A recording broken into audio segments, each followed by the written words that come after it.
حضرت موسیٰ علیہ السلام کلیم اللہ تھے، روزانہ اپنے رب سے ہم کلام ہوتے تھے۔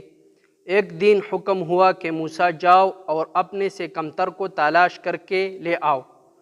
موسیٰ علیہ السلام نے حکم خدا سے ساری کائنات چھان ماری مگر اپنے سے کم کسی کو نہ پایا۔ شام کو خالی ہاتھ لوٹ اللہ پاک نے فرمایا، اے موسیٰ، اگر آپ ایک بکری کے بچے کو ہی لے آئے تھے تو ہم آپ کو نبوت سے محروم کر دیتے۔ کسی کو اپنے سے حقیر نہ سمجھو، کیونکہ اللہ نے ہر کسی میں کوئی نہ کوئی خوبی ضرور رکھی ہے۔ سبحان اللہ۔ اگر ویڈیو اچھی لگے تو دوستوں کے ساتھ ضرور شیئر کیجئے۔ چینل پہ نئے ہیں، چینل کو لازم سبسکرائب کریں۔ اگر آپ نے ہمارا اور ویڈیو نہیں دیکھے لانگ تو آپ نے ضرور ہمارا لانگ ویڈیو واچ کرنا ہے۔ جزاک اللہ۔